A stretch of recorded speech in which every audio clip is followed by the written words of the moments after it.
All right, so we just have to start because Puerto Rico just hit a walk-off home run. I just got back from the USA game. I was in the building for the Schwar bomb. Yes, it was an incredible moment. I predicted it, of course. I just felt it coming. Sorry to my guy, Andre Scrub, former lab member, former lab guy. But he wasn't particularly sharp. That's a really tough part of the order to go through. But anyway, Puerto Rico with the walk-off home run. This was a crazy game versus Panama. So let's just say hi to everybody here. Hope you guys are all good. Hope everybody's all right. And we can get this started as soon as you guys are here. Yeah, we got 22 here. So let's rock and roll. All right. Today was a crazy day, obviously, of baseball all across the board. U.S. was losing to Great Britain for most of this game. 2 walk-off home runs. Just an unreal day of baseball so far. 2 walk-off homers in one day. That's right, Spectre. It's been quite something. I will say that. Okay, so U.S. is currently up 5-1. Let's see what just happened in this game. So Puerto Rico got off to a very nice little top of the 10th inning. No, bottom of the 10th inning. I start with the man on second, so check this out. Little bunt. Panama can't make any play. And now it's first and third, no outs. So playing a little small ball with the man starting on second. Panama, Severino Gonzalez unable to handle that. Injury delay. And then this happened, which kind of took the wind out of Puerto Rico's sails for a second. They do tie the game on this play, Carlos Cortez, but it is a double play. Caballero turning that double play by himself. The game was tied. The crowd didn't know how to feel about it. Better to be tied than not tied. And then this ball ends the game. Darrell Hernaiz. Oof. 90-mile-an-hour pitch in. Destroyed to left. And absolute scenes in San Juan. So we're off to a great start. We're off to a great start. And yes, it's just getting started. And yes, it's been electric so far. This is awesome. What a great day. Yes, I am seeing this shit, Maya. This is fantastic. And I was just in the building in Houston for some electric shit as well. What's up, Babinsk? And there's some, you can see how fired up and how despondent. There's Arauz, former teammate of mine right there from Panama. This was a crazy game. They got to the bottom of the ninth, trying to put Puerto Rico away. And then a 2-out, bases-loaded walk keeps Puerto Rico in this game. So tough go for Panama. Hell of a performance overall. I would say that. But they didn't get the job done. And it sucks for them as they fall to 0-2, I believe. Puerto Rico 2-0. And Panama's played good enough to win almost both games, but yet not win either of them. So that's kind of crazy. Who pitched for Panama today? Gerardo, 5 innings, 3 hits, no walks, 4 strikeouts. One of the best KBO pitchers. Did not realize that. Ranked in the top 5 in the league in a lot of categories last year. I noticed when we first turned in to this game. Now I got to find Fox on this. Oh, there it is. This is awesome. There's just baseball all over the place. What a time. Great Britain trying to hang in there against USA. Schwarber up. Now it's going to be bases loaded, no outs. Okay. Javi Guerra, Kenny Hernandez, Abdiel Mendoza, and then finally Albert Baldondo on the strength of 3 walks allows Puerto Rico to stay in this game. And then Severino Gonzalez after the not making the play on the bunt. On the Puerto Rican side, Eduardo Rivera, 4 1/3, 1 run. Jorge Lopez, old friend, 1/3, 1 run. Ricardo Velez, Luis Quinones, and Jose Espada did the rest. And it's pretty cool to get a walk-off in your own home ballpark in the WBC. So big night for Puerto Rico. They're looking good. They're sitting pretty in their pool. Nolan 0 for 2. I mean, not a lot of offense in this one. Also, today we saw some starters do a great job in their games, respectively, including our game and the Italy game. Aldigari, 4 2/3 for us, so that was fantastic. Korea game starting, hell yeah.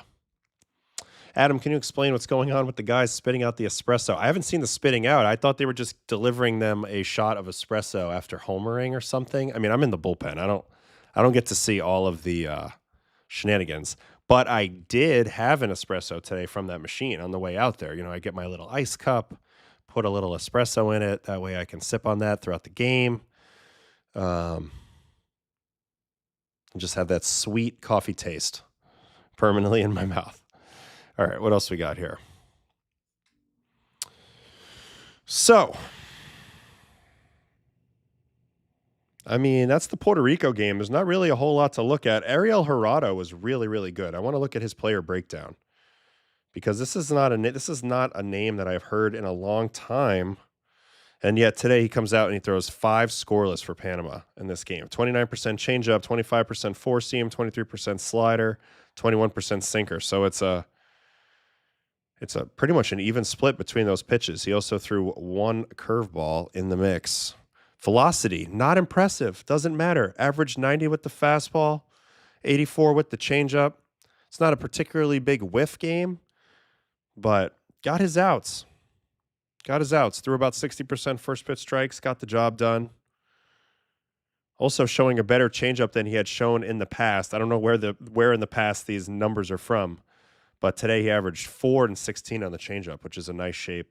14 and 5 on the 4, 1 and 3 on the slider, 7 and 15 on the sinker, and -11-4 on the curveball. He just pitched really well. It was incredible to see. His numbers in KBO were ridiculous. Judge up now, first and third, 6-1 USA at the moment. Yeah, we do got to do better than the Nespresso. I have a feeling that if I complain about this, they're going to say, well, why don't you buy something then? And I don't want to have to do that. So I'm just not going to complain and we'll be fine. Oh, the announcer said the espresso. So we're burning guys' mouths. That's what we're doing. Vinny P is a guy. He is a guy. Oh, Judgy just got a hit. Another run scores. USA starting to open it up now on Great Britain. 7-1. MLB app says 19K in attendance in Puerto Rico. Packed, electric crowd. Looked great. Looked really great. Yes, I saw the Schwarbomb in person, and that reminds me to let's go look at some of this USA game and catch up on what has been going on in this game. There's a lot to cover because there were some impressive performances. This Nate Eaton home run to start off the game off Scooble. Umpire reviewed, too. First pitch of the Wago, right? Show me the pitch. Jeez, what are we doing here?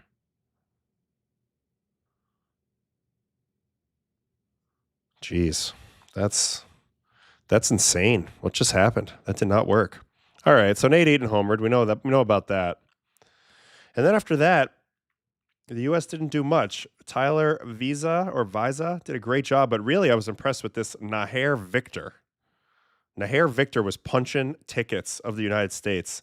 First Judgy.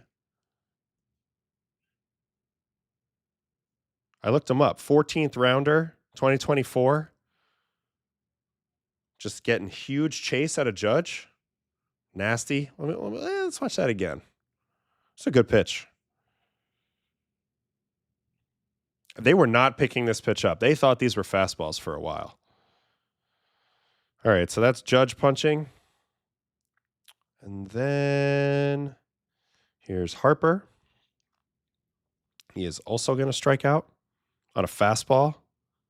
Just doors Harper with 96 at the very top. Now, this is exactly where you want to throw this ball. Credit to Victor here, but look at that. Man, imagine the adrenaline this young man was feeling tonight. This was sick. All right, what else we got? Will Smith walk, and then he punched out Gunnar. This was a pretty long at-bat. Looked like Gunnar had started to measure his fastball in the building, and then he throws him a banger slider. Oh, He was too juiced. He said something to the U.S. dugout. It's probably a little unnecessary, but who knows what they were saying. But anyway, perfect pitch. Perfect pitch. Punches the side. Punches Gunnar Henderson, Bryce Harper, and Aaron Judge in one inning. So that was incredible. Anyway, it started to get interesting here after Victor came out of the game. He had, let's not forget, he also strikes out Roman.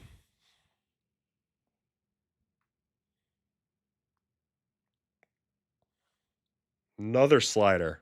So a fourth Monstar gets punched. All pretty much on sliders. There was the one fastball, but then shit got crazy here with this Ernie Clement play. A little bit of a panic here, I think, and then they rushed to throw, sails it a little high. We've talked a lot. If you're going to make a mistake with height of a throw, you want to make the mistake of throwing low, gives the first baseman a chance. This ball sails on him.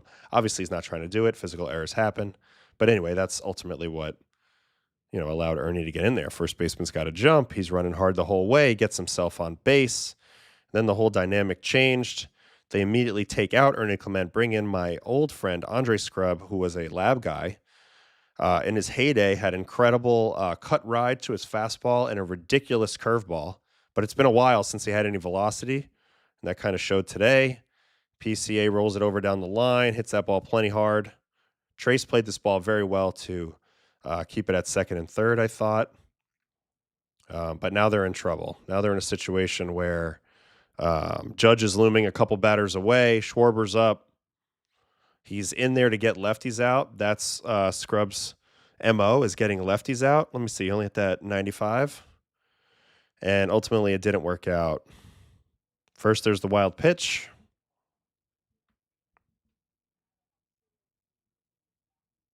Curveball probably should have been blocked, to be fair.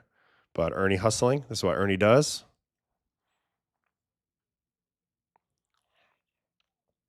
And then the Schwar bomb.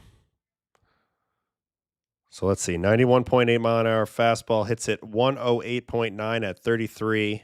And it just felt like this was inevitable at some point. Diablo. And yeah, I was right there. I was up like a little bit to the right of this. And damn, that ball was majestic in the air. It looked like it took a little while to admire it. And the USA was back on top. So Schwarber, man, he's homered in every big moment, I feel like, ever. And, at the end of the day, Andre's trying to come in there and throw strikes. He knows that typically his shapes are pretty good to lefties, but he throws this ball just down the middle. It doesn't have any real location to it. And Schwarber, that's what he does. He had 50-something home runs last year. 56, I believe. So when you have 56 home runs, you know what to do with it. That ball's crunked. Let's see if we have third base batter side view. Yeah, we do.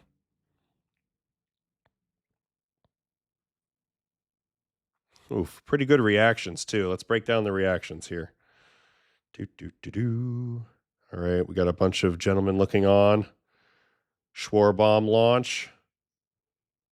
Heads turn. Harper sees it.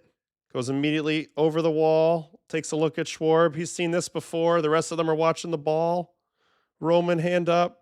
Looks like that might be Scooble and Skeens, hands up. Will Smith backpedaling. I don't know. The catcher looks disappointed. And those are all our reactions. So, pretty damn good job. And then after that, the walk monster caught up a little bit to Great Britain. And then Gunnar put together a nice at-bat off this gentleman who's having a hard time throwing strikes. And Gunnar lasers that to center. And that's kind of how this one got going. He's running hard. He's jacked. We got Bregman sac fly. This is the inning that we're in right now. Ooh, good swing.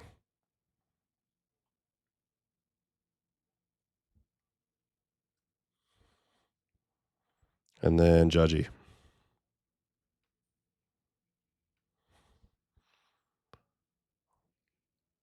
Schwarber didn't hit in the playoffs. I mean, this playoffs. That's fair. Those are facts. Facts don't have feelings. You're right. But he's hitting many a playoffs. Damn, what a crazy play just now by the left fielder. Another sac fly. USA up 8-1 now. All right, what else we got here?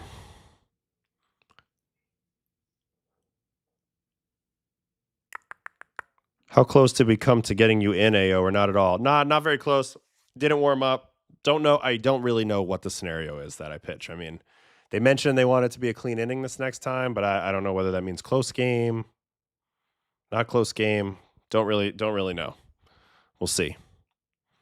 All right, I'm trying to go back in a little bit. Yep, Canzone went off for us. Wow, Judge broke a panel in the outfield wall. Thompson's catch was cool. Who hit it? Did I miss Thompson's catch? Okay, let me see if I can figure this out.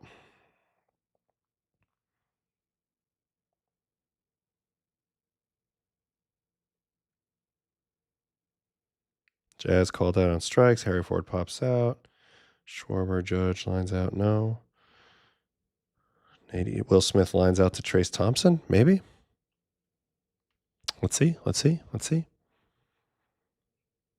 Oh, yeah, this looks like it.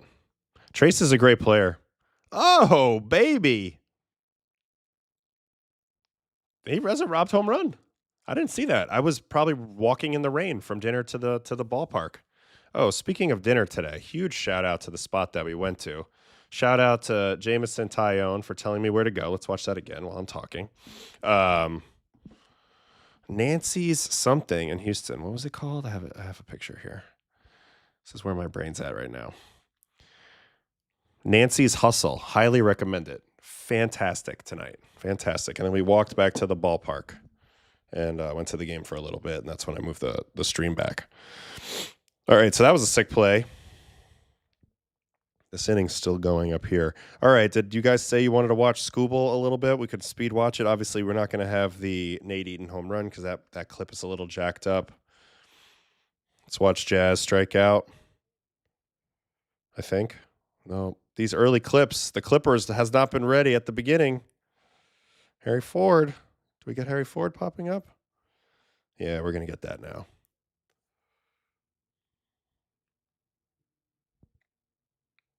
Oh, that's just a random pitch.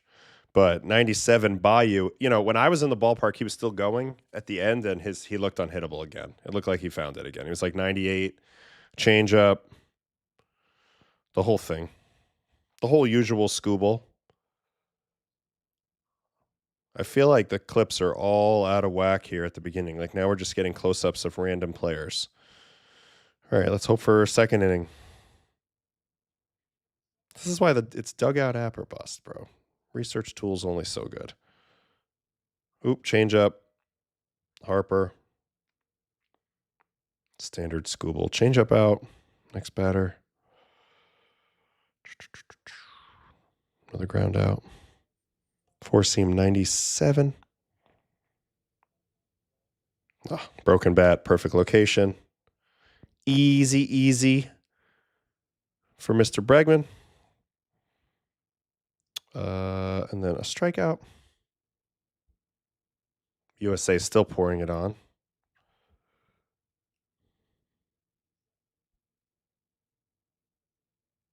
Another clip that's jacked. Come on, guys. We need to scrub this up. Okay.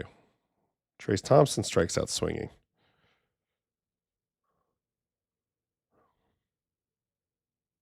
Fastball up top, 96. See you later. I think this might be right around when I walked in. Ian Lewis strikes out. Yeah, this is for sure because he hopped on his lawnmower right when I got in there.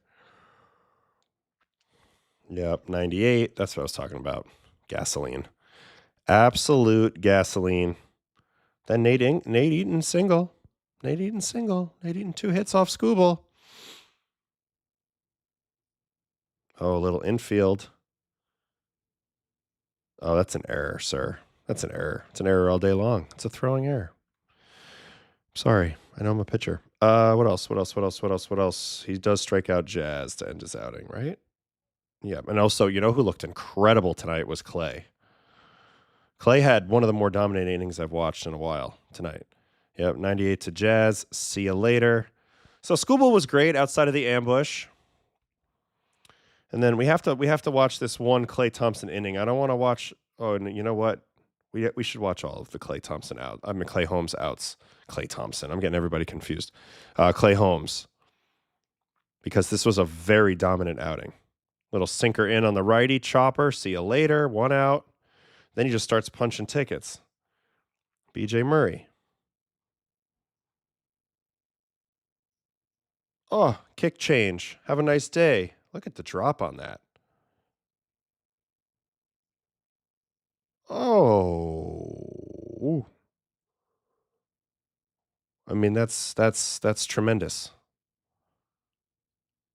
He's a pitch master. He knows how to throw everything. All right, then Christian Robinson. Next, says the barber.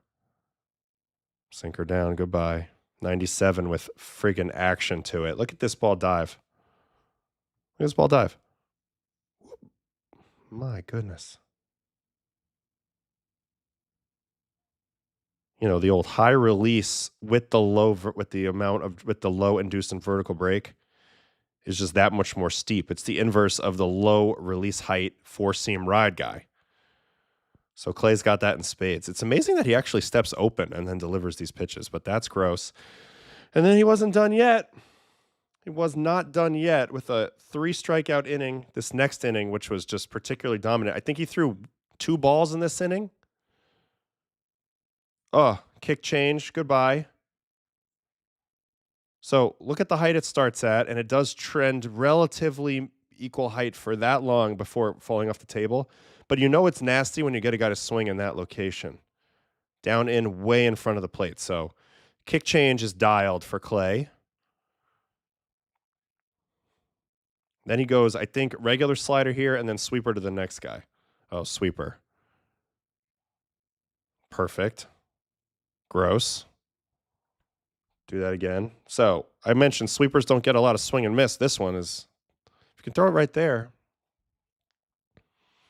Can throw it right there.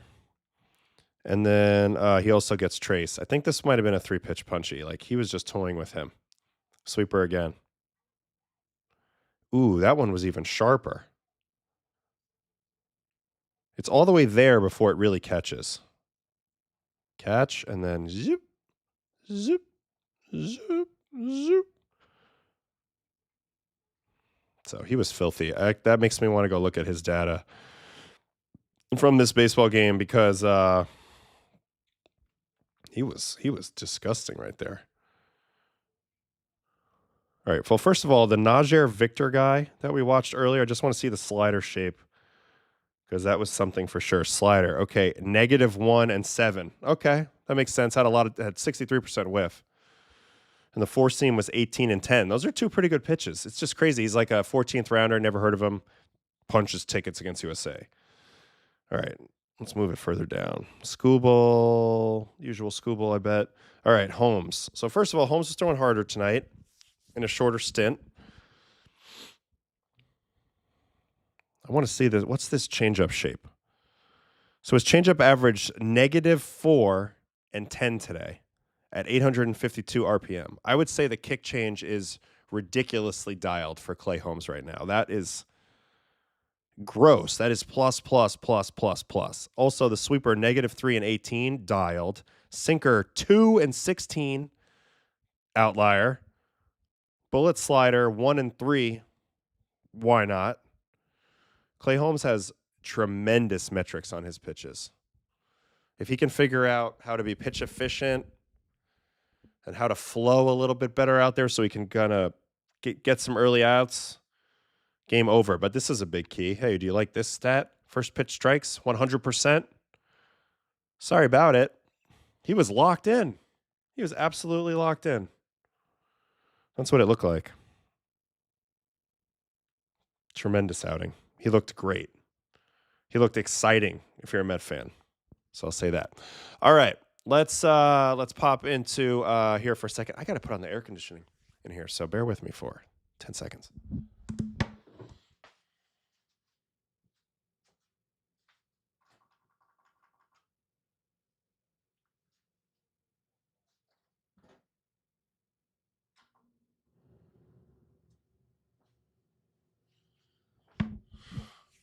All right. We blasted it. We got it going now. Okay, of course it's going to make me sick because that's the air conditioning. But yeah, hotel issues, big time. Okay. I can't get into baseball games yet. My internal baseball clock is not on yet. Well, you need to recalibrate that thing, mister. I don't know what to tell you. Baseball's popping right now. We're going. Great Britain's starting pitcher was good, and he hadn't pitched in the majors since 2019. And the next one was High A, same team as Luca Ramirez. Yeah, that kid from High A, he looked good. Victor. Mr. Victor was very, very good. Look, he struck out major dudes. He's sitting 97 with a pretty good metric on the fastball, and then the slider was 63% whiff on top of that. He opened some major eyes today. Whatever team owns him, and I guess that's the Angels, that's a really good thing. That is a really good thing. Yu Chang homers to put Taiwan up. Chinese Taipei on Korea. What do you think about the Vulcan grip? It really helped Burrows out last year after the All-Star break. I think that it's a viable grip. Change-ups and split grips, they're all very individual. Well, how big is your hand? How's your arm come through? How do you like to disperse pressure? All this matters. There's a proprioception to it. So I don't have a problem with any grip that gets the job done. And a Vulcan, why wouldn't it work? It's the same concept, just like with less power to it. Like if you're in here than if you're in here, because the ring is weaker than the pointer. So if you have pointer in middle, you're pretty strong. But if you have ring in middle, you're a little bit less strong, right? So then you can throw a little bit less hard, which I guess would be the idea. We have so much more to watch. So much more to watch. As someone said in the Discord, Trace, best defender in the Thompson family. True. But we love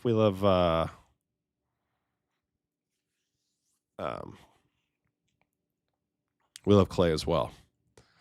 What's your communication with the staff? Who is the bullpen coach for Italy? Sal Fasano, bullpen coach. Good communication, except that the reality is this tournament's a chaos situation. Anything can happen.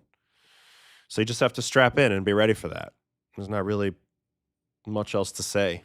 Just got to be ready for anything. And, there's the really tough part about managing this one. This is way harder than managing the big leagues, by the way, like this type of tournament, because you're dealing with people's property that you have to have respect for and you have to be careful about.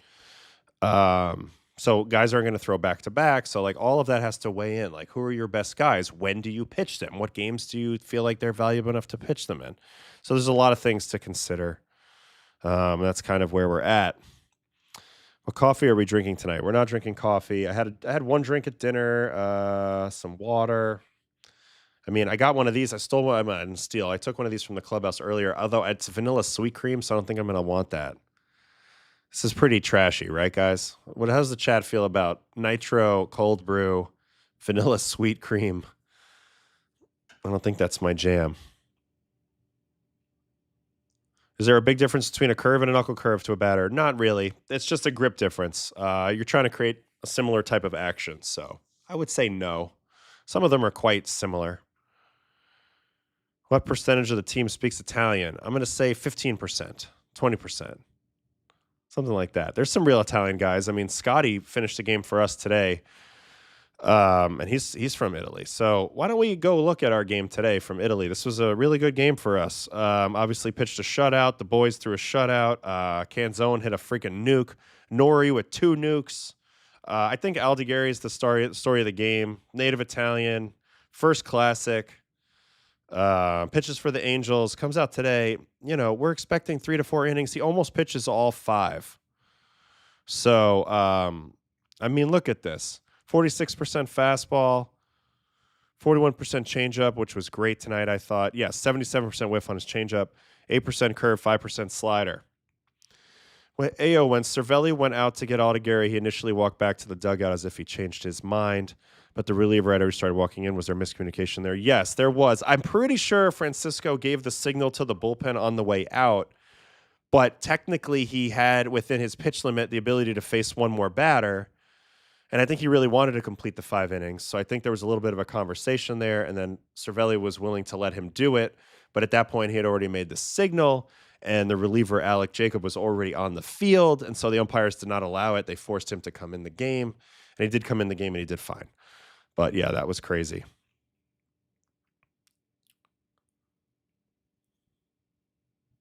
This is true. I don't think Scooble's pitching again for USA, John. I think that is true what they were saying. I think that's a great can to have if you're a college freshman. Okay, good call. Good call. Yeah, I kind of wanted to get in there today, Jane. I didn't, but maybe tomorrow. Maybe tomorrow versus Great Britain. We'll see. You don't want to have the Andre Scrub outing where like you get your one shot and it's the U.S. in a threatening situation. You know, I mean, it's just like you can dominate that situation, but in a perfect world, yeah, you want a nice clean inning, nice good opportunity. When 2 bombs leave the yard, that's a Nori. Okay, that's fantastic. Nori is the son of a basketball coach, I think. All right, so here's Aldeguerri. He was great. I mean, just look at the stats. 53% whiff today, 77% whiff on the changeup, 38% on the fastball. Those 2 pitches were a great combo. You know, he's living about 91, but he's got good separation. And today he had insane IVB on his fastball. 19 it averaged today, usually 16. So that was a major level up for him today. Then on top of that, the changeup had more drop than he's accustomed to by a little bit. Other shapes don't really matter. He threw a very nice 69% first pitch strikes. You know, really, that's tremendous. That's how you win. He gave up 0 hard hits, and he was genuinely really good. So I actually want to watch a little bit of Sam's outing because I didn't get a great look at it from the bullpen. You know, I mean, I knew he was on his lawnmower just mowing everybody down, but I didn't necessarily know exactly what was going on. All right, here's Sam Aldeguerri. Started the game with a strikeout.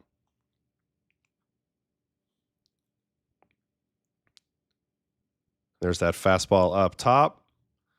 See you later. I thought he had great presence. I saw him getting ready for the game today. He was locked in, to say the least, and that's a good place to be. Then he comes with a walk here to Lucas Ramirez, Manny's son, who had the great game against USA. Loses him. So does allow 1 runner in the first. Have no fear. He's going to punch out Reginato. Interesting, the Brazilian culture kind of collision that you have going on over there. You have a Asian, Japanese influence for sure. You've got Latin American influence. You've got Portuguese influence, obviously. You even have some American influence. So they have like a major culture collision going on in that country. It's really cool. Here's a changeup. I mean, that thing stops in midair. Dirty. So that's his second punchy of the day. And then, you know what? He makes it really nice with a pickoff here. What a gift it is to be a lefty. You got the little snap pick. Vinny putting down the tag. That was phenomenal. Let's see if we can get the first base pitcher side view on that. Little snap throw. Oh, like a stone cold killer walking off the mound. That away, Sam. Anyway, you know that these games mean a lot to these guys, you know, especially the native Italians. You can feel it. This is like such a moment for them, and it's really freaking cool when they come through. So great job right there from Sam on the pickoff. And now we were on to the second inning. Dante Jr. with the highlighter color hair. Change up. Gets him to wave. Dirty pitch, dirty location. Rojo fly out. Curveball, one of the rare breaking pitches he used. Little backdoor, little pop. Here comes Caglione, who's an absolute unit. In person, he's a freak of nature. I met his dad. No idea how. He is like twice the size of his dad. Maybe not twice the size, but Jack just has like a different feel to the size of him, like his hands, everything. I mean, if he touches it in the right manner, it's going a long way. All right. Now Victor Mascai is going to punch out. So Aldeguerri really looked great in this game, I have to say. There's the left-on-left changeup. Nowhere near that. Looks like he's throwing a four-seam changeup. And this is just great command. Showing you that the metric doesn't necessarily matter as much as the execution. Oh. Almost debats him. All right. Single.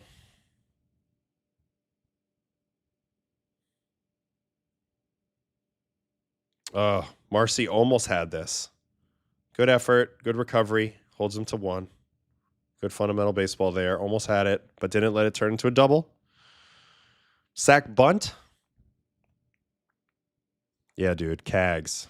Cags, like, I mean, I haven't watched him enough to know what he needs to work on yet or whatever, but I'm just telling you, like, in terms of physical specimens that I have played with, he's already like a very notable one. Like, I'll be talking about the size of this guy for a while. Like, it's impressive.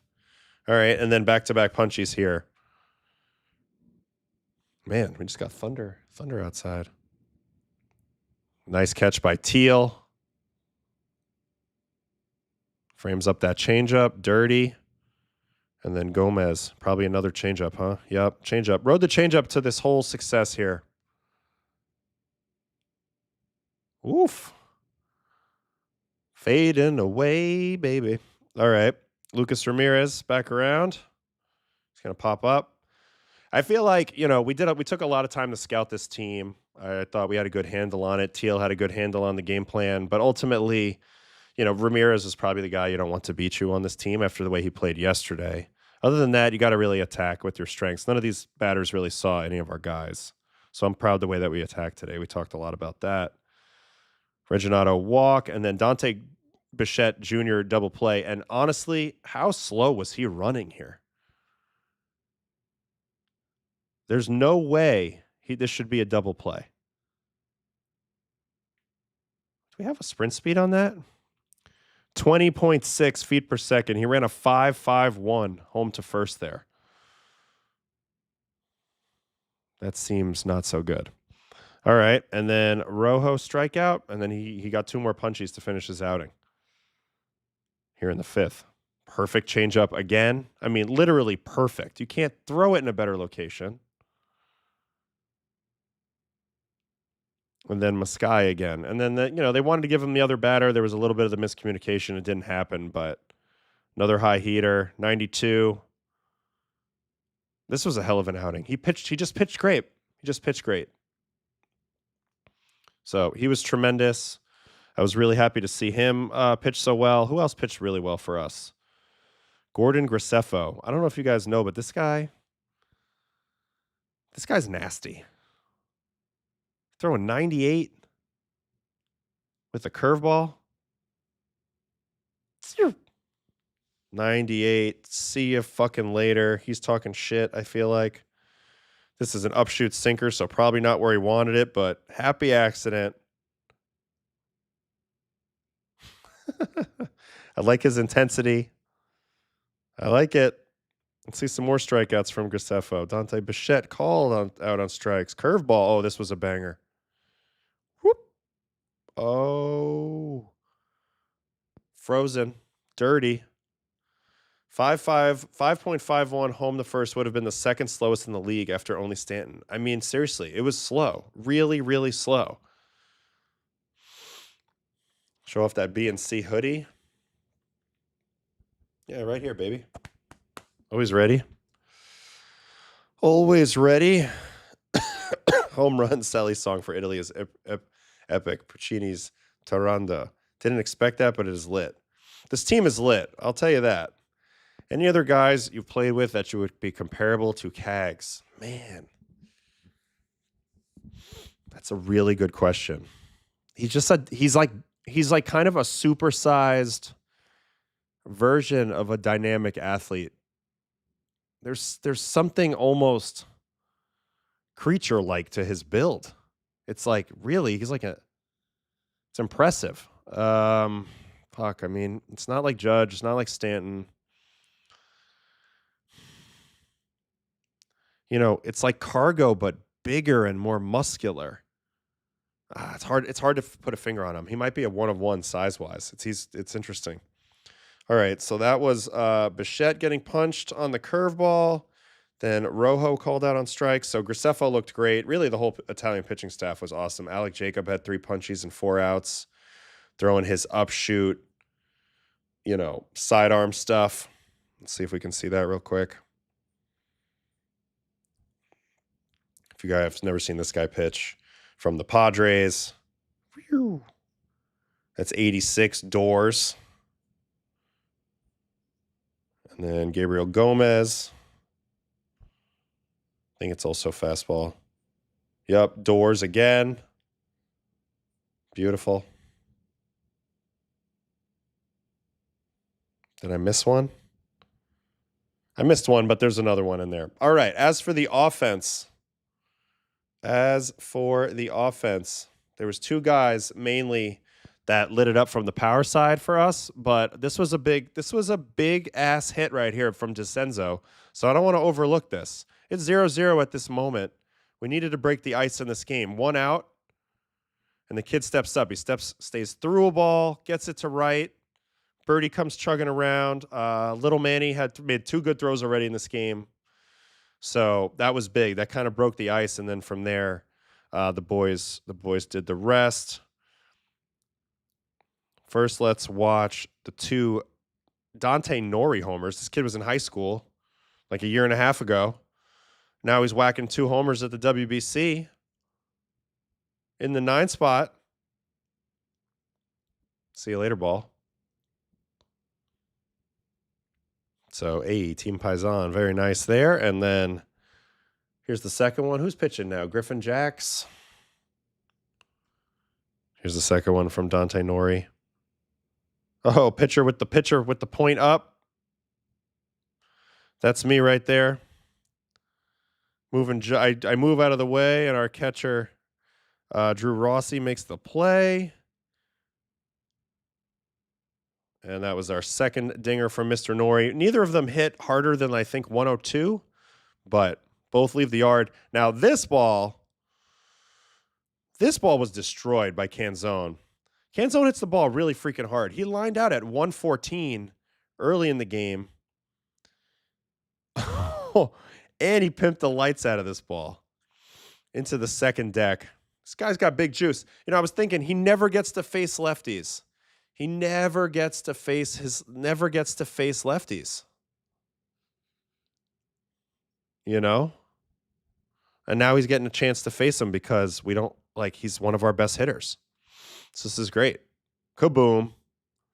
Also, I have timeout. I have to go look at the third base batter view first and then the first base one second, because he immediately does a bat flip, double somethings. Damn. He felt it.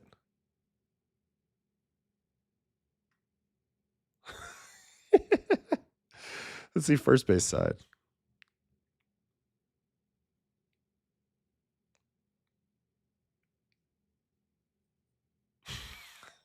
I don't know what I would call that, but I don't know what that pitcher was pointing up for, just to let you know that the ball was headed towards us.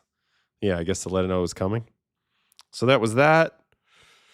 Very, very nice. Overall, the boys did great. Mr. Scotty, the Italian stallion, did close out this game. Where's that Jack Caglione double?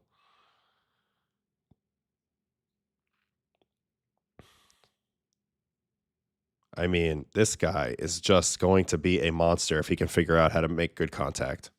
He really is. And yeah, Canzone crushes righties. He had a tremendous year last year. So it's cool that he gets a shot in this one, batting against lefties. But really, really good job. All right, I want to go look at some of the data here from a second because it's interesting. Alec Jacob, I mentioned he throws that upshoot ball. I mean, literally topping out with the fastball at 86.8, and that's up from his last year's velocity. That's crazy. He still finds a way to have 14 from that angle, so that ball probably plays like a 23 or something going uphill. Sinker runs 20, so he's got a lot of movement. Changeup has 22 to the right. The sweeper goes 18 to the left. So if you're looking for total movement, Alec Jacob is your guy. He showed really good. Graceffo topped out at 98.2. Four seam and the curveball looked really good. And then this guy right here, Claudio Scotti. This is our Italian guy ripping cigarettes. He did a great job closing it out. 93.9. 17-8 on his 4. -8 and 16 on the curveball, kind of like a slurve. He did a great job. I told him, hey, you've earned those cigarettes today after the game because now you're not pitching tomorrow and you're probably not pitching against USA. So You can't. You did what you came to do. Go enjoy Houston a little bit. I know we have a noon game tomorrow, but go enjoy it. The point up on the bomb is so embarrassing. I always made a point never to do that. There's been balls in the air in my career that I didn't think were homers that were homers, but it's embarrassing to let everybody else know that. You know what I mean? Micah Nori is his dad. Should I be familiar with Micah Nori? Probably. Hopefully Caglione hits more than Joey Gallo. I like Graceffo's step back wind up. Fun to watch his whole body going back and then forward like that. Yeah, you know what? Let's watch a Graceffo screaming heater from the side. Because I agree with you. It's interesting. Sal Fasano was commenting on it after he came out of there. All right, so we need a fastball. Let's go third base pitcher side. He's got a very good delivery for throwing hard. I mean, a lot of rhythm. It's almost like he did this as like a drill, like a tread drill or something. And then he was like, wow, I throw really hard like this. So let's just pitch this way. Creating a little bit of linear momentum with that step back, and then he has to step back in.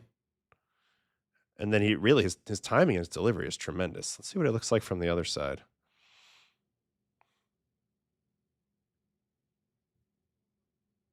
I actually really like it, and I like that his knee doesn't snap crazy hard on his front side either. There's a little bit of a cushion there. Also, he's got a little crazy in him, which we all need sometimes. So I look pretty good. It's kind of old school with the step back. Yeah, no doubt. Yeah, when are we going to see Garrett in a game, Uncle Ted? I don't want to bug him, but I'd like to see him in a game here pretty soon. Oh, Timberwolves assistant coach is Nori's dad. Interesting. Very cool. Very cool. Good player. Good player from what I've seen. Fox talking about how Griffin Jacks is still a captain in the Air Force Reserves and serves about a month a year. That's badass. I mean, not something I'm interested in doing, but good for him.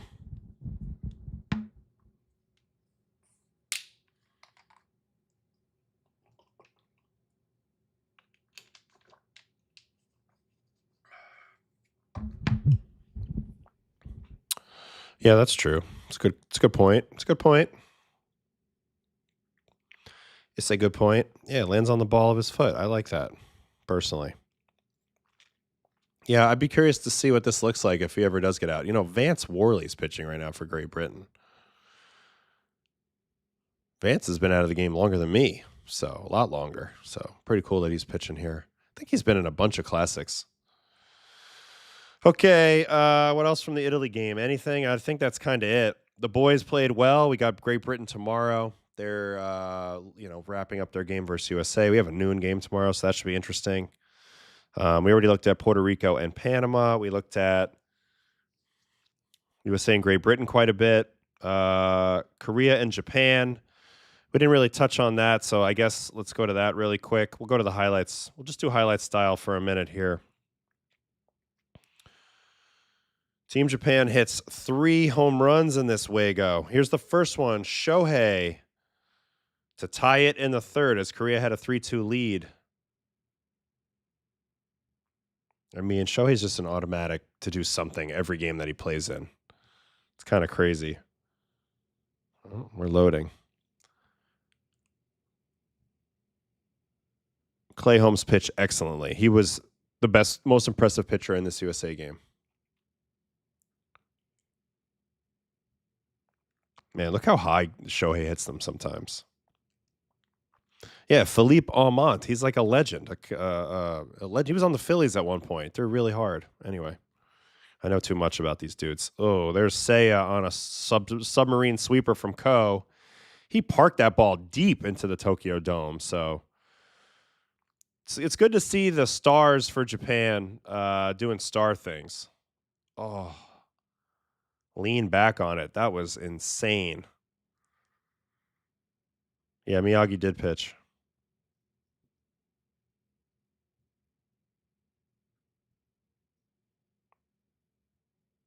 There's Yoshida's home run. Oh, and the bat flip.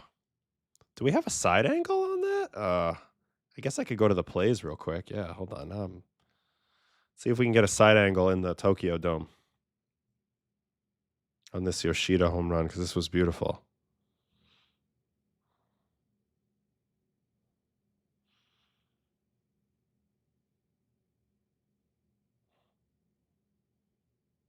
Here we go. He packs such a punch for not a very big guy. Massa rakes, dude. I don't know where he's going to play this season for the Red Sox, but he still rakes. Oh, this is the pitcher reaction. Yeah, nothing much to see there. All right, so that was Suzuki's first homer. We haven't seen the second one yet. I think it's over here somewhere. Suzuki hit 2, right? Was this the first one?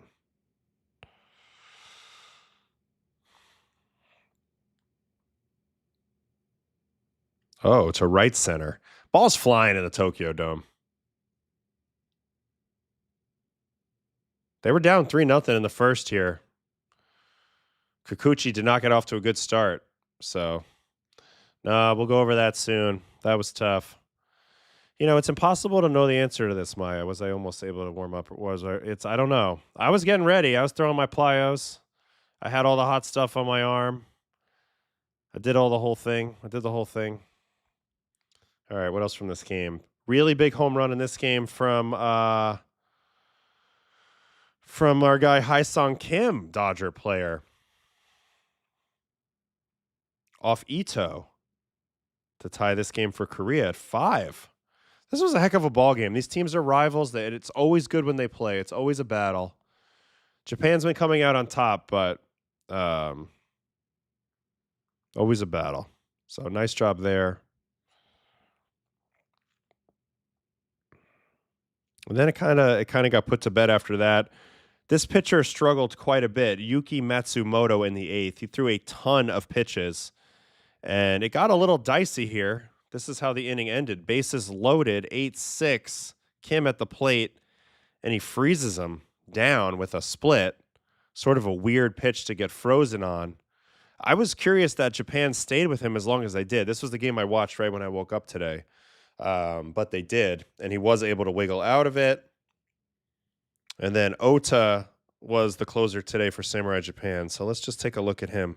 95-6 from a funky angle. I mean, that'll play. This is one of my favorite Japanese pitchers. I mean, that's funky and nasty. I want to look at his metrics in a minute, because that's for sure a low release height type of sling action. I mean, he's got extension too, I would think. This ball was touched by Jemai, but I mean, hell of a play out there in the outfield. Oh my God.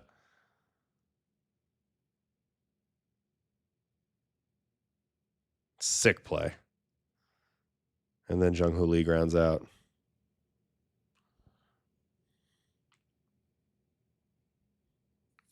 Little chopper. Japan wins it. So they go to 2-0 in their pool. They're sitting pretty. Nothing out of the ordinary there. We all know about Samurai Japan. They are the defending champs. Man, the cable's not even working in here, so it must be pissing rain outside here in Houston. Crazy. Hyunjin Ryu's pitching this next game I think it just started. Yeah, against Taipei. He's in there right now.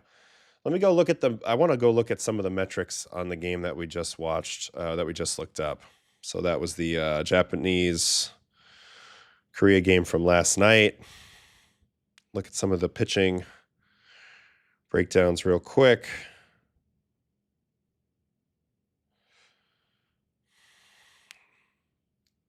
I think Woo-Suk Go is a guy, right? He's a prospect, right? Up to 95.4, 18-6, -12 curveball. It's pretty interesting. All right, I want to get to the Japanese guys. Kikuchi, whatever, we kind of know him. Ito doesn't throw very hard. He ran into a little bit of trouble today, but had some good whiff numbers here. The one I really wanted to look at was Ota. So that sinker is Today it was 2 and 18. In the past, it had averaged. Oh no, that's total vertical break. So no, it's 10 and 18. It's 10 and 18. That's such a weird pitch. I don't even know what to make of that. 10 of 18, and then the changeup's -7 and 7. He's got some weird stuff. I would love to get his extension numbers because he was throwing awfully hard for the way he looked. Thought that was very weird. Dodger Stadium has some Italian food in honor of Tommy Lasorda, I recall.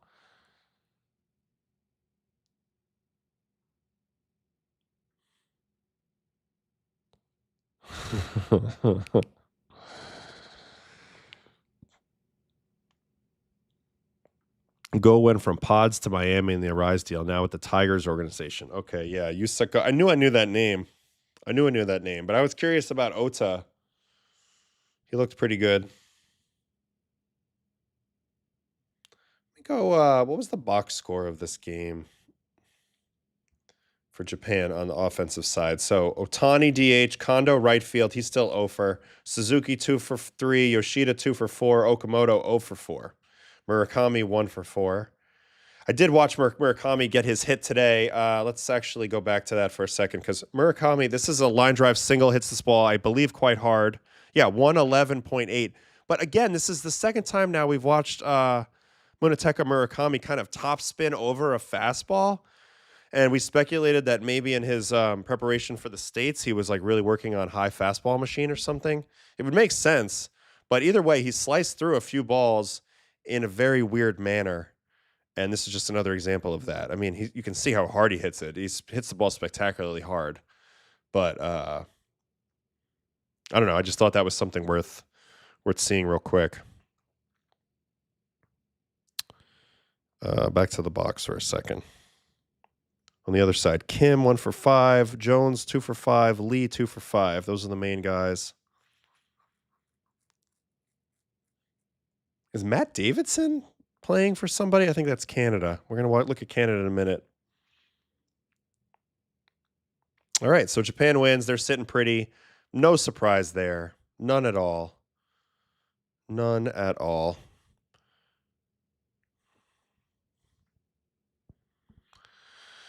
All right, 1 hour in. We've covered a few games. Let's go look at the Heartbreak City. Oh, this one's so rough. Netherlands and Nicaragua, right? So first, before we even look at the highlight, let's just go to the box score because this group of pitchers from Nicaragua did such a tremendous job. Erasmo, 5 innings, 5 hits, 1 run, 1 walk, 2 strikeouts against a pretty good lineup. Goes 5 innings. Then Orayo gets in trouble right away, and here comes Obando, who actually shoved for 3 innings. He was great. He was great for 3 innings and then 2 outs. In the 9th, it starts to unravel. Here's how it goes down, and it's incredibly unlucky and incredibly heartbreaking for them. First, Sadon gets them on with 2 outs. Mind you, they're down 2 here at this moment. Obando about to just go absolute gangster save for Nicaragua. Pumping 96. Good pitch off the plate. 1 strike away from ending this game, and Sadon sticks the bat out there and floats it in. I mean, they're 1 pitch away from the upset here. Maybe their biggest win in history. Probably, right? Base hit for Sadon. Then, to make matters worse, check out this double from Xander. Oof, this is rough.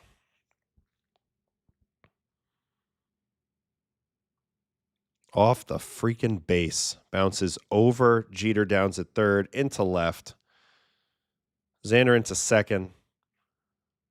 And now the tying runs at second, 2 outs in the 9th. Now, Ozzie comes to the plate. Before I even look at this, who was hitting after Ozzie? Didi. Didi's up after Ozzie. He was 0 for 4 in this game. Marcus is saying you got to walk Ozzie for Didi here. Well, obviously we know that now, but this is how it goes down. What a dramatic home run.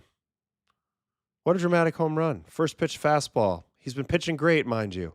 Leaves this one middle. Perfect height for Ozzie. Game over. Netherlands survives, and now they're 1-1, and Nicaragua goes to 0-2. Despite playing 2 really good games against 2 really good guys, and I feel awful for this pitcher. Awful for this pitcher. But huge moment for Ozzy Albies, and look at the bullpen guys coming running in. This is a WBC moment for sure, but that was really crazy. Crazy play, man. Baseball.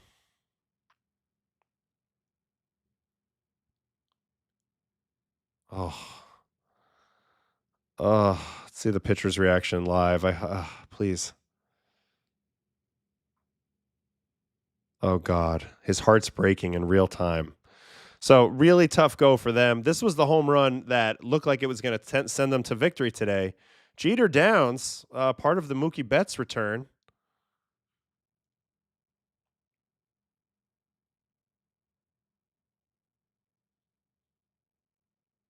You ask and I deliver.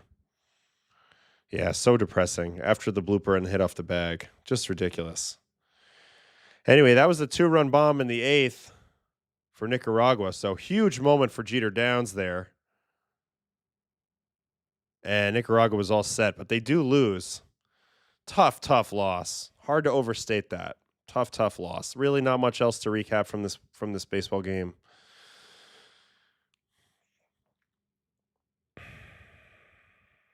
I mean, yeah, both of the first 2 runs were scored on a bases loaded hit by pitch and a bases loaded walk. So pretty lame, but tough loss right there. Any way you slice it for Nicaragua.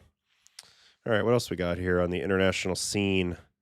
Let's go look at this Venezuela-Israel game. We'll go to the highlights. Venezuela put the hurting on Israel in this one.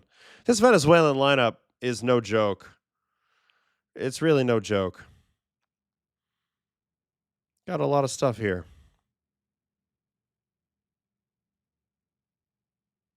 All right. Luis Ariz had 4 hits in this one. Seems to be incredible in the WBC. Also loves this home park. Play that I feel like Bader usually makes. Doesn't make it there. Gets Venezuela on the board. 2-run double. Or at least it's a 1-run double. Yeah, I think it's a 1-run double. Then he moves up to third. Showing a little thump. Man, Bader right there just misses it.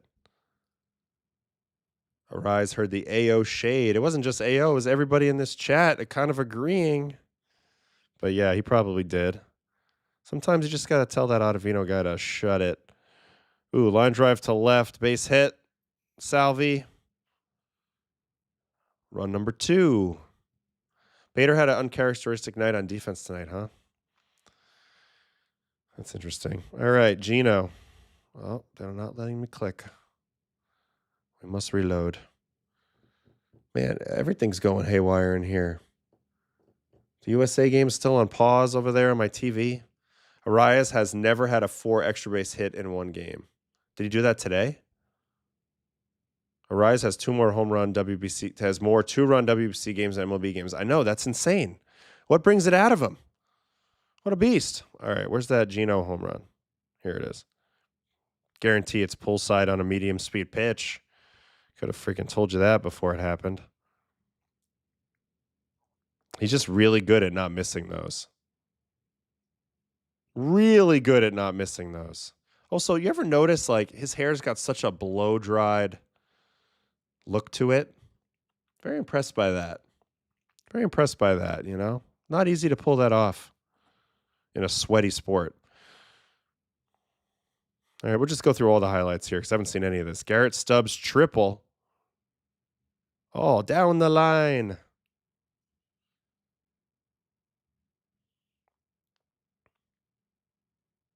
$12 total bases for a rise in this one. Great game. I wonder what that celebration is right there. I mean, I know a lot of Jewish stuff, and I don't know what that means. All right, there's a triple. Here's Mervis. Ooh, a little chopper. Matt Mervis, never nervous Mervis. Glaber with the bare hand. He doesn't make those plays. Seen it too many times. Arise solo home run. Here he is, the powerful Luis Arise. Oh, and the pimp job. Still barely gets out, but he knew it. Dude, it's true. And they're all in Miami, all his home runs in the WBC. He loves hitting in this ball yard. Oh, I love the pimp job. Fantastic. How hard he hit this ball?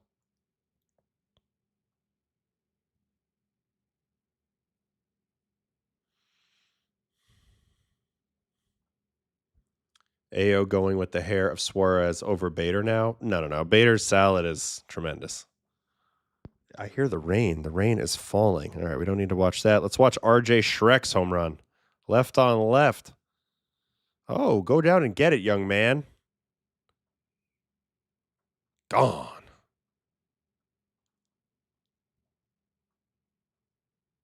Is he wearing number 0? Yes, he is. That away, Shrek. Did you ever pimp one that didn't clear the fence? I mean, I haven't hit a lot of home runs, to be honest with you, so no. But I don't think I would have been much of a pimping home run guy. I mean, maybe. I don't know. Michael Garcia, very good player. Just a great all-around player. Base runner, defender, hitter. Underrated because he's on the Royals. Nobody's seen him, but he's good. There's my guy Tovar, Rock Show. Little Lina. All right, Arise, second homer. Bing, left on left. Oh, my God, one hand. Gone. Off of Rob Kaminsky. I'm pretty sure that's a St. John's guy. Oh, one-handed. Are you kidding me? I would not have minded Arise at first for Mets. I mean, when it's good, it's really good. Arise and Yoshida, WBC legends. Dude, he's a beast. Emmanuel De Jesus strikes out 8. So if you're going to punch out 8, we'll watch it. Oh, hide that thing. Oop, 94 up top. See you later. Change up to Bader. Goodbye. Bader's hair is tremendous. Fastball looking. Have a nice day. Team Venezuela, they're on the short list of teams that can do this. That was a dirty pitch to Stubbs. Ooh, high changeup. Yeah, I mean, look, they're gonna whack. I mean, most home runs are on bad pitches. Hard to hit a pitcher's pitch for a home run. Man, look at that changeup on this guy. Dirty. Dirty. World Baseball Classic history ties the record and then breaks it. Wow, look at that lefty changeup. What a nice thing to have. Oh, a little bamo coño. All right, fourth hit for Arise. Bink. So he goes for double here. He gets it. Yeah, looking very healthy, looking springy. Frankly, very springy.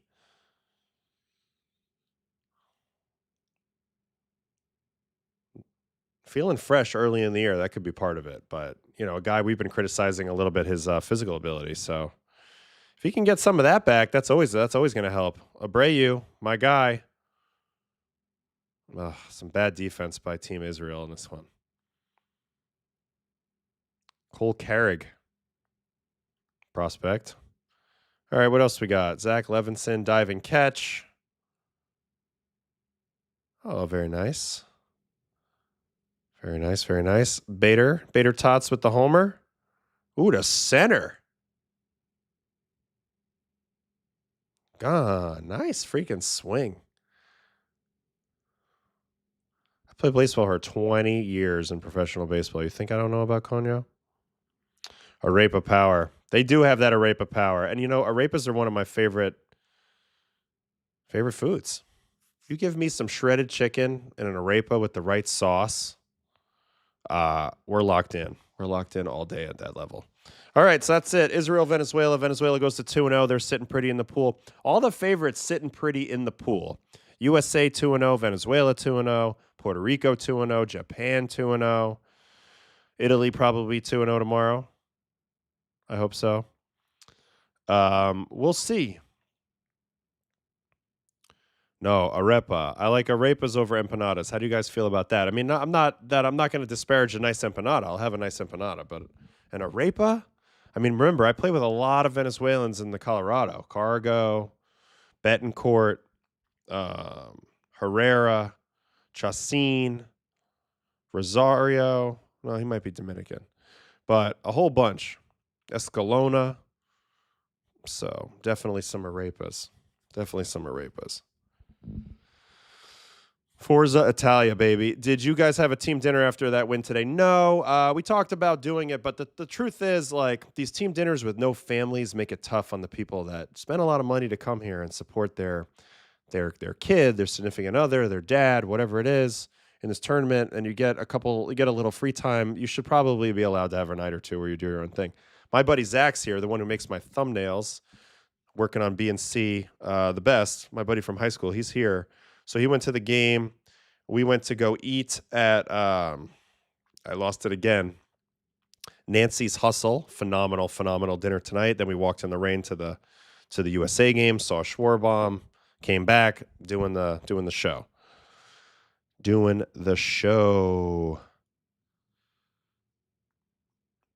Guasakaka sauce on the arepas. That sounds good to me. That sounds really good to me. So if we're Italian, we can only have raviolis only. I love arepas. I love arepas. I know it might be a hot take, but I'm big on that. You watch WBC tonight over hockey. I mean, look, it's a tremendous tournament, guys. It's tremendous. All right, we are on to Canada. Canada, Colombia. Hit me with the highlights. Hit me with the highlights. All right, Owen Casey, this was the big blow of the game. Little curveball. Pop to right. The newest Miami Marlin traded for Edward Cabrera from the Cubs to the Marlins. And Team Canuck gets off to the big lead. I mentioned I've been chatting a little bit with J-Mo. He's going to pitch against Panama, I believe, maybe tomorrow or the next day. They're having a good time with their experience in Puerto Rico. Looking, excited to face Puerto Rico. That should be an electric night. And, he was the one who recommended dinner and stuff like that. All right, Abraham Toro, RBI triple. Abraham Toro, not a lot of people realize that he can play for Canada. Harold Ramirez, oof. No range, 0 range. Have some calzones. That's a good idea. Casey got all of it, the wind blowing in. Stadium looks beautiful. I wish I was in Puerto Rico. A lot worse places you could be in, I'll tell you that. A lot worse. Harold Ramirez, speaking of Mr. Adventure on defense, he also did whack an RBI double. His swing's always been weird to me. It's like that 2-part swing where he almost like loads and stops, and then he just drags his arms through, but it works. It works. Oh. What happened here? Timeout. Oh, yeah, well, they're going to give us a good view of it. Do we have a blowout here?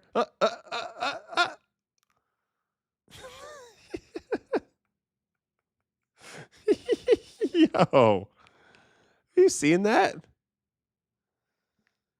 Oh, I bet he does. I'll ask him at some point. Garrett had good ones too. Adam, how many times have you visited Italy? Twice, maybe 3. 2, maybe 3. Not really sure. Josh Naylor, we love him. What a Canadian. Big hockey guy, chops it up the middle. That turf will play with ground balls in this place. Denzel Clark coming around. I like Canada's team. I really do. I don't know if they'll have enough pitching, but I like their chances to get out of this pool with Puerto Rico. I do. And then I think maybe we would play them if we can eke out Mexico or whoever it's going to be. Michael Arroyo. Ooh, a little stays inside that. 96 out of Soroka. Looking good. Whacking balls all over the place. Colombia, man, they end up going 0-2 versus probably the 2 best teams in this pool right off the rip, but they're a good team too. I know they didn't get it done today, but they played 2 pretty good games in this tournament so far. There's the other nailer, Bo, flipping one in. As Abraham Toro waddles home. Not sure why he's waddling, but 6-2 Canada. And then, yes, the legend, Philippe Aumont. What a stash on you. been around a long time.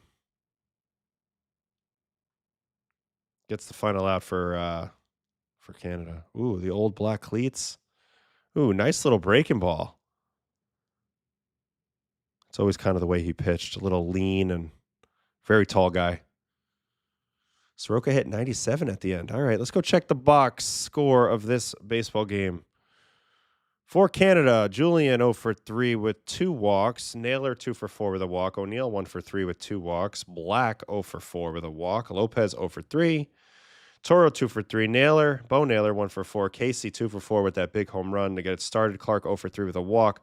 On the mound, Soroka, Diaz, Skiro, Ashman, Sarantola, and Almont. Can't say I know a lot of those guys. Colombia pitched a ton of pitchers, including Zuniga, who actually gave up some runs. He throws really hard. Alcala is another one. So tough go for Colombia going to 0-2. It's going to be an uphill battle. They're going to have to win the next 2 and kind of blow them out and hope for the best. Hopefully there's another 2-2 team and they can get them by run differential. Yes, Almont, 11th overall pick in 07. That's the draft right after me. 11th overall. What a beast. What a beast. All right. Is there any other games to go over? Looks like we went over all of these. USA game is over now. Let's just go to the box of that just to recap. Skubal, Holmes, Bednar, Jacks, and Keller. All the relievers looks like it went perfect with 2 strikeouts each, so that's phenomenal. Holmes, 3 innings, 1 hit, 6 strikeouts. To me, he's the star of the game for USA. On the bump, I mean, they punched out 17 and 9 innings today versus Great Britain. That's very on brand. Offensively, Gunnar Henderson is the star, 4 for 5, 2 RBI. Schwarber did have the big swing. Judge 1 for 5, kind of a quiet ho-hum game for Judgy. A lot of guys got on base. Everybody got on base again, so I think they get tomorrow off. The word on the street is that there's Kevin Durant talking with an interview of Aaron Judge tomorrow for his boardroom company or whatever, and then so they must be collaborating on something, and then we'll be playing them the following night, which should be really, really good. We did Puerto Rico and Panama off the rip. Puerto Rico with a tremendous comeback. 10th inning, Panama had them. Puerto Rico with the walk-off. Pretty good game for them. They're sitting pretty. Colombia plays 4 games in a row. No off day seems unfair. It does seem unfair. I'm a little confused a little bit about some of the scheduling. I mean, clearly it pays to be the host team because USA has a cushy schedule. They're in prime time every night, off days, all that. Did you guys get Italian food for your team dinner? We did the other night when we did have the team dinner. It was Italian food, obviously. Well, that would just be weird if not. On the Great Britain side, Eaton 3 for 4. So I'm thinking about this team. We're about to face this team tomorrow. Eaton, Chisholm, and Ford. You know, clearly that's their top 3 right there. It's not particularly deep, but it's better than Brazil. So I'll be curious to see how we fare tomorrow against them. I think DeLucia is pitching for us tomorrow. So that'll be, we'll just see how that goes. This is a big game for us, though, tomorrow. We got to win that. And then the USA game becomes a little bit less important, and you can turn all your attention to Mexico. We lose tomorrow, then you got to battle USA tooth and nail and try to win it, which will be tough. I think there's either a coin flip or each team gets 2 at home, 2 on the road, and that's probably randomly selected. Everyone on Great Britain, except for Eaton, 0 for 25 with 17 punchies. So, I mean, the United States pitching staff is insane. We knew that coming in. So it's going to be a tough task for whoever, to be honest. I mean, hard to go wrong with any of these pitchers on the mound at any time. Skubal, Holmes, Bednar, Jacks, or Keller. It's pretty good. AO closer. I think we're in a weird spot if I end up closing, but everything's on the table. All right, Taipei and Korea going on right now. We'll take a quick peek at the box score. Hyunjin Ryu did start this game for Korea. 3 innings, 3 hits, 1 run, 3 strikeouts, and a homer. Let's see the homer. Yu Chang.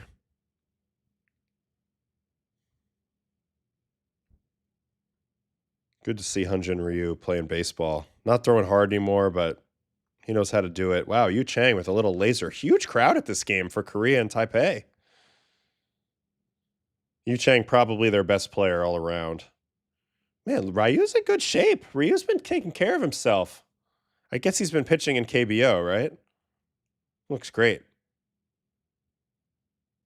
Man, Yu Chang doing it.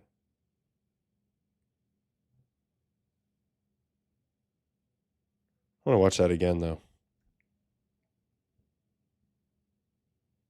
Yeah, he just pulled it in a little bit. So that's the only run in that game right now. This is a huge must-win game for Taipei. And to be honest with you, I think it's a must-win game for Korea. They need to get the second win here. They don't want to go to 2-2 and make it sketchy if Australia does pretty good. Yeah, Japan crowds have been great. Japanese fans are real, no doubt. Great crowds. A lot of people commenting on that. Rocky started stealing bases tonight and beat the Dodgers. That's funny. You know what? There's two spring games that I want to check in on before we say goodnight tonight. So I think we're done with our WBC part of the program tonight. If something pops off in the Taipei-Korea game, somebody let me know. But on the side of Major League Baseball games, we should look at this Toronto-Philly game first because Painter and Scherzer pitched, and they both pitched very well, I believe. So that makes me curious to go watch some of that. Let me head over here. Toronto 1, Philly 0. So how bad could either of them done, really, you know? All right, let's look at the player breakdown. First, we'll watch a little bit of Scherzer. Old man Scherzer averaged 94 on his fastball today. Max looked vintage, sitting 95, 96 on his fastball. Yeah, we'll preview everything on the back end. Korea just tied it up. Okay, hold on. We have to take a quick pause on this to go see how Korea just tied it up. Whitcomb into a double play that scored a run. So they had first and third, no outs. So they'll take this right here. All right, tie game, Korea and Taipei. All right, back to our Scherzer and Painter session. All right, so Scherzer, I'm really kind of impressed by the velocity. First start out of the gate in spring.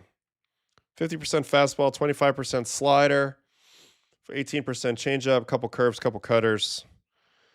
You know, movement, whatever. Velocity did sort of drop a little bit as he went, but overall, 92% first pitch strikes, no real hard contact, 25% whiff is fine.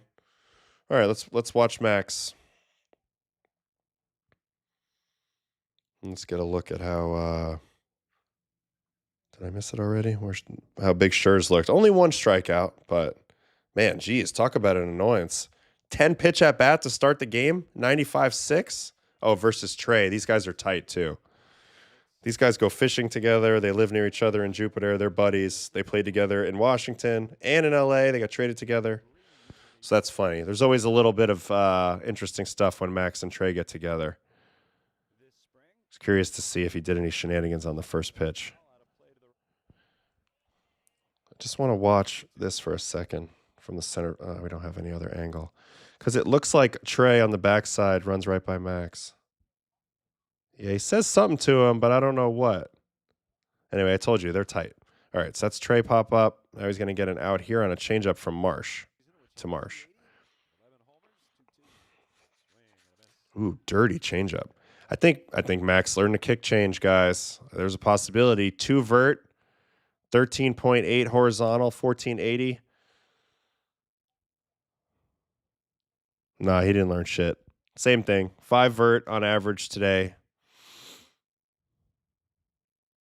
No, he didn't. Nothing changed.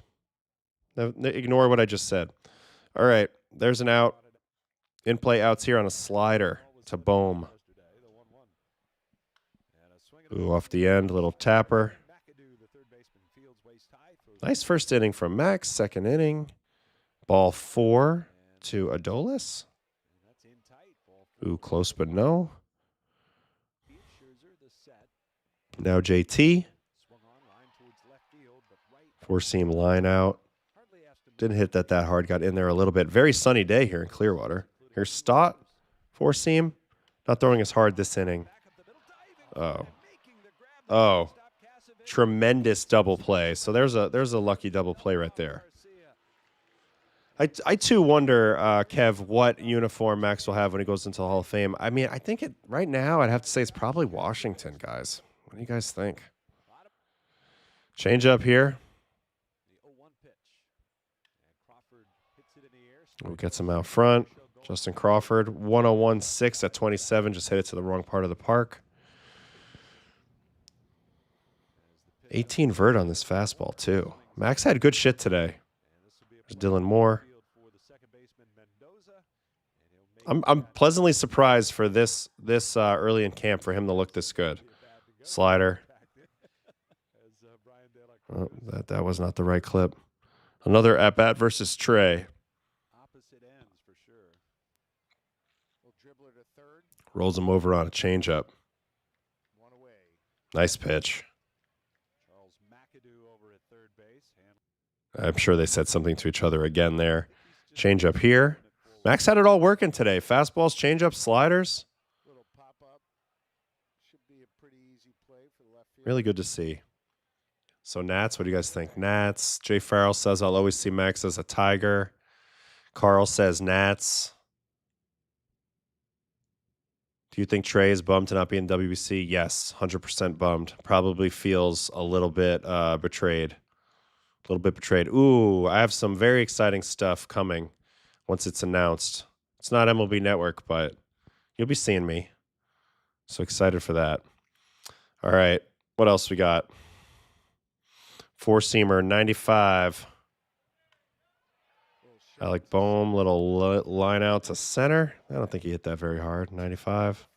To Varsho. Great outing from Max. All right, the second guy I was curious to watch in this outing was Andrew Painter. Andrew MF and Painter. Huge prospect. Inside track to be the fifth starter. 56% fastball, 15% sweeper, 15% curveball. Wow, sweeper and curveball. Okay. Also gyro slider as well. So 3 breaking balls and then a changeup. So a fastball, 3 breaking balls, and a changeup. Only averaged 14 and 3 on the four seam. That's not that old shape, right? Still a little weird. Sweeper 0 and 14. Okay. Curveball -8 and 7. Okay. Slider 3 and 6. Okay. Changeup 10 and 10. Weird changeup shape. 60% first pitch strikes. How did he do in whiffs? Just okay. 19% whiffs. Gave up 2 hard hits. Okay, let's watch it. Andrew Painter. No strikeouts. All right. Miles Straw is going to walk on 4 pitches to lead off this game. Arm slot's definitely higher again, right, guys? All right. Here's a curveball to Sanchez.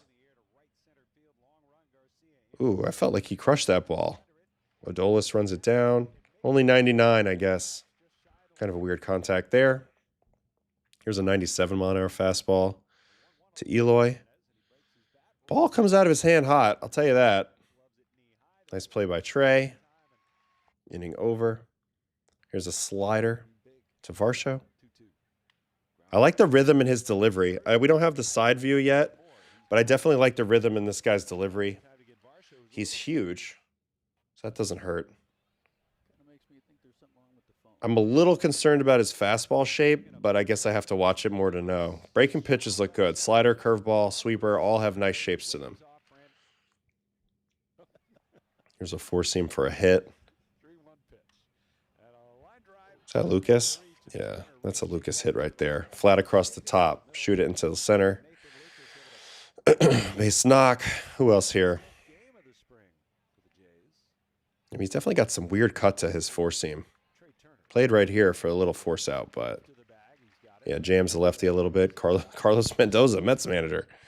All right, next batter.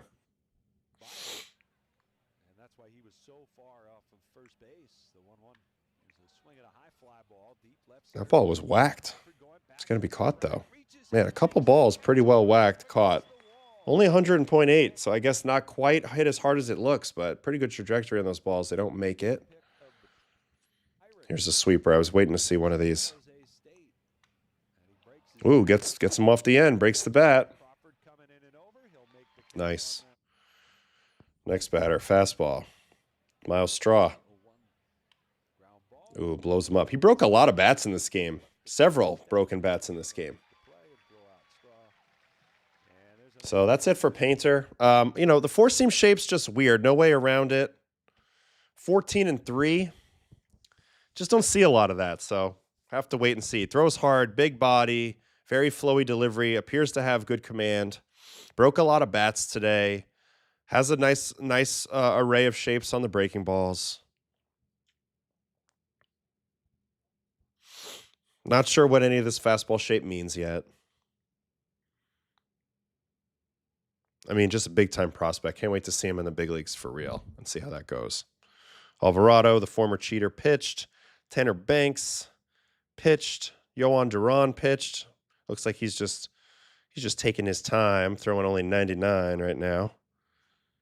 And that's about it. We should go watch Senga next, though, probably. Let me just get in the chat here for a minute. Throws tons of four-seamers. Yeah.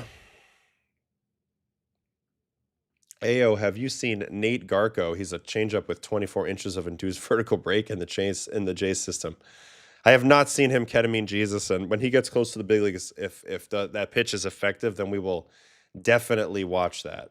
But haven't seen him yet. 0 Ks on the day for Painter. Yeah, that's a little bit concerning. But, I mean, look, he broke a lot of bats there. I thought he threw pretty good. Thought he threw pretty good right there. Wish he threw a tad harder. His fastball shape doesn't seem to be back post TJ. Definitely some different stuff going on there. Looks like there's a lot of Will Warren talk in the chat. Anything specific you learned from Max when you guys were on the same staff? You know, just watching the way he thought about the game. You know, everybody looks at it a little bit differently. I actually don't agree with everything Max thinks about the game, but he had great feel for what he was doing out there. He's an execution over stuff type of guy, but works really hard in the gym to maintain his stuff. I think that some of the cueing, like the way what he thinks about to throw some of his different pitches, is very indicative of Max's personality, but also helps him execute pitches. Like when he throws the cutter into the lefty, like he literally would think like cut his dick off. You know what I mean? Like you have to be aggressive. Like you're mean with the cutter. Be mean with the cutter. Whereas maybe I'm trying to lollipop it in there. He's talking be mean with the cutter. So that's a mental thing. You know, he had some cues for changeups. He had some cues for curveballs. Certain things he wanted to do with the thumb. You know, he had a sheet. He has a kill. It's called the kill count sheet. I've never seen anybody else have it, but basically he looked at swing behaviors in 2 strikes. He wanted to see swings above average in every part of the hitting matrix, like everywhere in the zone, out of the zone, and he wanted to see if there was anybody that was over anxious in one part of the zone or other. Those are the types of things he was looking for. A master at getting guys to chase. Felt like he could execute any pitch at any time. Definitely had certain sequences he liked to go to in terms of 1, 2, 3 combos. That's not the way I saw the game, but that's the way he saw the game. And he struck out 3 freaking 100 batters in a season, so I'll defer to him on that one. Anyway, that was a little bit about Max. How was Verlander different than Max? You know, for all their differences, they have a lot of similarities. They both are incredibly competitive. They both have their game figured out. They're both smart about their game. They're both ruthless in their pursuit of chasing greatness. I think that maybe the relationship was strained a little bit when they were younger just because they're both going after the same things. And naturally, it's like, you know, 2 dogs sniffing each other a little bit, trying to size each other up. And ultimately, neither of those guys can be tamed. They're both alphas. So they're different. I mean, because every personality is a little different. You know, JV seems more nervous between starts, like always seem not full panic, but always like really grinding away on something during the week to get better. Whereas Max seems to just always have that innate confidence. On game day, Verlander seemed bulletproof with confidence, but I'd say in between starts, Max tended to be a little bit more relaxed about that stuff than JV. But I mean, again, JV he's a super Hall of Famer too. So there's a lot of good info on these guys. They were just really smart and really lucky to have shared a locker room with them a little bit. Well, what do I disagree on? I guess what I disagree on is I don't like to premeditate multiple pitches in a row. I mean, I like to just pitch one pitch at a time and read and react and recalculate each pitch, whereas he sometimes will think a few pitches ahead. And it's not that I can't do it. I just think there's no point in doing it because I need to stay focused in the moment.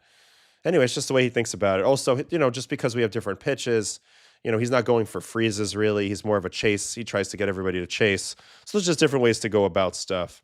Even in the weight room, I took more of a calculated approach. He's more of the Mad Max approach. So, nothing but appreciation for him. Great career, great guy to watch. But, there's different, everybody does things a little bit differently. When you played with him, did you think this guy's going to be doing it till he's 42? Really, both of them, yeah. I don't see them going home until the game forces them out. That's the way I feel there. Thanks for all the stuff on Max, of course. Got you guys. Do you think Scherzer's different eyes was a factor in intimidating batters? I don't know about batters, but I will say, if you don't know Max, and if Max is in an intense moment, you don't know which eye to look at. So that's a little awkward, and that can be a little intimidating. And just the way he stares and his whole scowl on the mound, it's all real. He pitches with that fire. He embraces it. So it's very impressive to watch. All right, Metros, Senga. Metros, Senga. What's the box score on Senga from today? So he ends up going 2 2/3, 3 hits, 2 runs, no walks, 2 strikeouts, 2 home runs. Those were the 2 runs, both solo shots. Gave up 4 hard hit balls. Just really quick to look at the lineup real quick. Talkman, 1 for 3. Polanco 0 for 2, Bo 0 for 2, Beatty 2 for 3, Terenz 1 for 3, Mauricio, Rose, Pache, Cliff. All right, let's go watch Senga a little bit. First, let's get the player breakdown, actually. I need to see Senga's breakdown. 4-seam cutter, slider, forkball, sweeper, sinker, curveball. Geez, huge arsenal. Velocity's up, averaging 96.7 on the 4-seam today. That's 2 ticks above last year, so that's a healthy sign. Interestingly, only 1 whiff on 6 swings on his forkball today. You never see that. 67% whiff on his cutter. Metrics look fine. They look about the same. But yeah, velocity great, and also 80% first pitch strike. Those are big keys when watching Kodai. So this is going to be Cardinals, Mets. I feel like these teams play each other every game in spring. It just feels that way. I know they're right down the street from each other, but geez, Louise. Korea 2-run homer. Max is 64 Ks behind JV.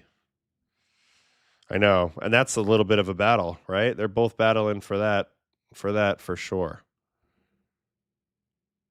All right, here we go. Kodai. I mean, he starts the game throwing 97 8s. That's a good sign. We're going to do the usual with him, though. We're going to skip to the decision pitches of every batter. Here's a sweeper. Mason Wynn popping it up. Wow, they move the bullpens in Roger Dean? They put bullpens out there in the outfield now. That's crazy. They used to be down the line with no shade. That's all new. Look at the Cardinals spending money. You know what's actually embarrassing? I'm going to call out an organization right now that I'm a little embarrassed of. It's the Houston Astros. I've been in their home clubhouse the last few days, and let me tell you something. For a team that's won 2 freaking rings in the not-so-distant past, they've done nothing to make their clubhouse any nicer. Like, the weight rooms, all the weight equipment is 20 years old. The amenities are just not there. The clubhouse is like a nice roadside. Like, it's not fancy. To me, like, you win 2 World Series, you got to take care of that situation. They don't take care of their stadium at all, to be honest with you. It's a very disappointing thing to see. So there's a base hit. This came on a forkball. So I mentioned he didn't really get any whiff on the fork. This is a 1-2 count. Typically, this is going to put guys away, but he hangs this one. Good swing by Burleson. Burleson spoiled one forkball and then pokes that one into right field for the game. Under radar and put us in front. All right, here's a fastball. Burleson at first, chopper towards second. Ooh, nice little turn. Beautiful double play from the Metros there, and he gets a little four-seam ground out double play out of who? Nolan Gorman. So sort of a weird play there. All right, next inning. Here's a called strikeout on a gyro slider to Weatherholt. Kind of a weird pitch. We'll take it. And then in play outs on a fastball here. Ooh, good swing. Nice play by the sock man. He can play some outfield. He's smooth, very reliable guy. All right, here's a first pitch home run. First pitch fastball. You know what? No big deal. Tip your cap.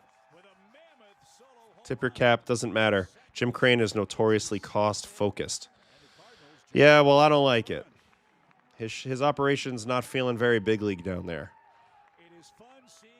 102.7 off the bat from Joshua Baez. Look, this is a home run. No problem giving up this home run, guys.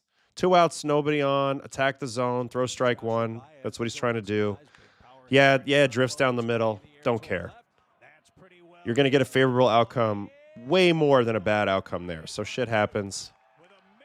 And there's the home run from Baez. Ollie approves. All right, next batter. Four-seam up. Victor Scott. Victor Scott can't hit a lick. That's his one issue. He's an incredible defender, and if he could just hit a little bit better, there's a great player in there. Strikeout on a forkball here. This is the guy that copies Cargo's swing, this Davis. A carbon copy of Carlos Gonzalez's swing, but that forkball danced. That was -2. Gross. All right, next batter. Here's the other home run. On a forkball. You just don't see it often. Wow, really weird swing. Man, how often has Kodai ever given up a home run on a forkball, let alone onto a righty? Miguel Ugueto also, 93.7 at 25 should not be a home run. That's really bad. So why is WBC there, not Globe Life? I have no freaking idea, Maya. I don't know. This should not be the host site, in my opinion, at all. It's not it. All right, cutter. Little ground ball. Cutter was a huge pitch for Kodai during his rookie year. So look, after recapping this, I have no problem with his outing. I think he looked great. Metrics are there. Not worried about the lack of whiff on the forkball. That's a little bit fluky. Both home runs were fluky. Never going to get clipped often on a forkball from right on right. And then the other one is an ambush fastball, which he should be at pounding the zone. He pitches with that same formula. Opening day, he's going to have a much better outcome the majority of the time. So Kodai looked good. Good to see. Kodai and Clay Holmes looked incredible today. So we were a little worried about, Mania last night. We'll wait and see on that. But we're so far very encouraged by Holmes and Senga. And also Brazaban looked great in the WBC the other day either. So some good Mets stuff. Diaz did his usual thing, looked a little shaky, locked it in, punched the side. All that type of stuff. Did MLB just want more offense? I don't know. I mean, maybe there's a draw with the Mexico crowd to be a little closer. Houston's more south than Dallas. Maybe there's a bidding system. Maybe there's some favors. I don't know how any of this stuff is doled out, but for me, this is not one of my favorite ballparks. And really, the attendance has been good, but hasn't been perfect. I think the USA-Mexico game will be sold out, but I was hoping to see more attendance the last few games as well. So Toronto, we did do. That's where I pitched in 09. I think right now, if they had it there would have been a lot of interest because of the Blue Jay run.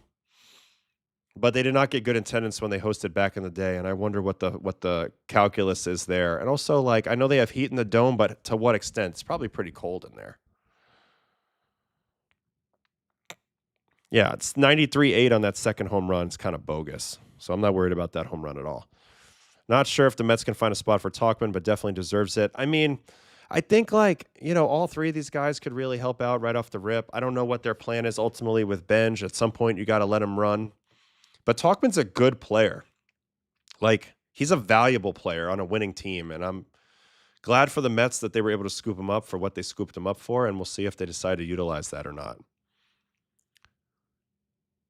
So this is true. This is interesting. I did mention, I did notice this, and I mentioned this to somebody else because, a lot of us have been saying, man, this home side, you would think it would be better. They just got 2 rings. So one thing they did spend money on to your point here is there's a lot of video rooms in there, a lot of computers, things that you don't see in a lot of home sides. So clearly there's a lot of data going on. And also their batting cage is incredibly state of the art. Incredibly state of the art. Actually, what's interesting here, while we're here, and we should talk about this for a second, we had practice at Sugarland the other day, which is the AAA for Houston, 30 minutes from here. And in the locker room, there was some hitting signage on the walls. Like, for example, this is the 7-ball system. If you guys can see that, the 7-ball system. Basically, that's how you identify where a pitch is on the plate. So in short form, you can say that ball was a 3-ball, which would mean slightly middle away if you were a lefty. Or no, if you're a righty, be slightly middle in. Exactly. So that's one thing that we saw, which I thought was interesting. But what really interested me was this list of key points for the approach. So I'm going to read these off in order of what the Houston Astros have posted in their minor league clubhouse. Number 1, what's the fastball? Velo and shape. So that's the first thing they want you to consider is what's the shape of the primary fastball. Okay, sounds intuitive. Second thing, secondary, is it towards me, away from me, or down? So they want to know, does this breaking pitch, does this secondary pitch move down? Does it move close to me, or does it move away from me? Number 3, what's the velo disparity? 10 miles an hour is 50 milliseconds. So they want to know what's the disparity between the fastball and the secondary.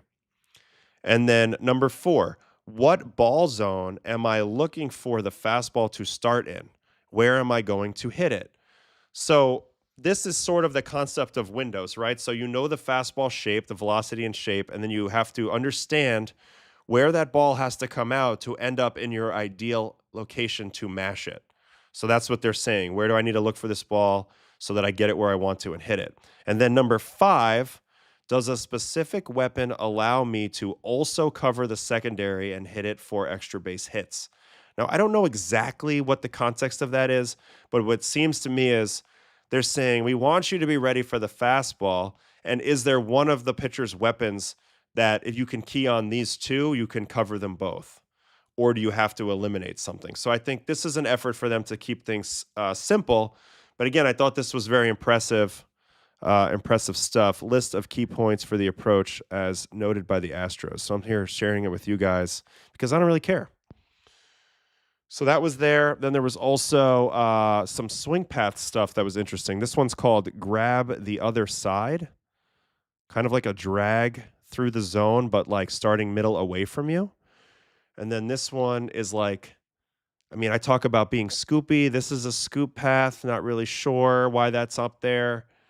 And then they call this the plow. This is where you swing through the inner part. This looks to me like a LeMahieu bat path more to me, like the inside out bat path. They call it a plow. And then here's the high blade.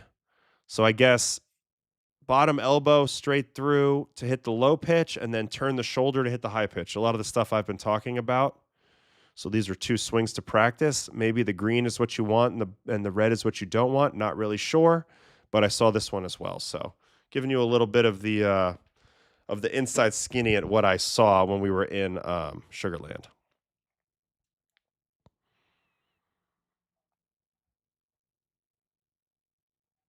Crowds in Houston underwhelming. Even U.S. game wasn't sold out. So that's how I kind of felt about it. So we'll see. Astros spent money on computers and trash. Adam, do you ever think you will write a book about baseball? Who knows? I mean, maybe. We'll see where life takes me. No idea. All right. Did any more updates happen from the Korea game? I think we're done watching whatever with the Mets. Maybe I could watch my guy Rayleigh for a second just to check up on Brooksy. Ooh, change up to Mason. We'll go to broadcast view. Change up. -1 on it. One thing about Brooks Rayleigh, which I love, is he just works fast, throws strikes. Here's a 20 ball on a sweeper. Oof, through the wickets. Gonna get it out on a cutter here.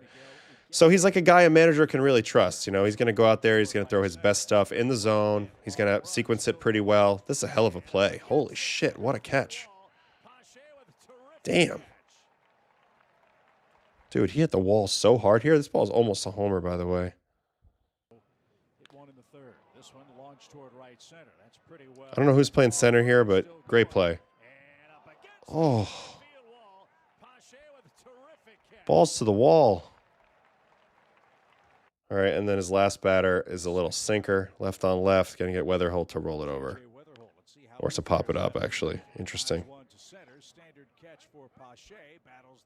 A little bit of an adventure out there, but he makes the play. Nice job from Brooksy. Here was Weave. I see Weave pitch too, so we'll check Weave real quick.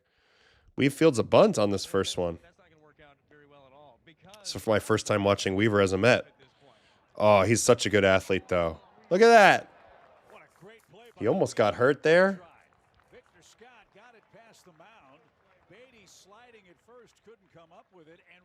But he didn't. Damn, it looked like he was mad for a second. So for a second, I was like, ooh, I don't know. That's not going to work out very well at all because probably it's full of kid stuff at this point. Nice play. Weird play, but nice play. All right, next batter strikes him out on a changeup. Ooh, another one to fake Cargo. Smell ya. And then a ground out or something on a fastball. Ooh, 21 vert. Ooh, a little line out. Right to Mauricio. That was hit pretty hard, 99. Miguel Ugueto, good day at the plate for him. All right. Just wanted to look at that. Does Jeffrey Yon strike anybody out? No, so we don't get to see him jump around. Offensively, Beatty, 2 hits. Let's see him. Now that we're looking at Met stuff. Where's the After Dark merch? Haven't really made any of that yet. Maybe in the future, though. Base hit Beatty on a sinker. And then base hit here on a 4-seam. Left on left. Love it. Nice swing, Brett. Curious to see how the Mets use Brett this year. Very much interested to see what they do there. All right, that's it for the Mets game. Let's do some previews because I'm getting tired and I got a game at noon tomorrow. Dane Dunning in for Korea. Let's check up real quick on that Korea game, though.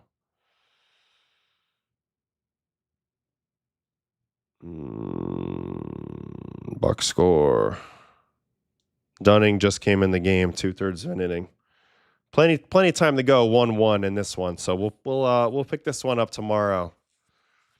All right, first let's preview spring training tomorrow, and then we'll preview the WBC.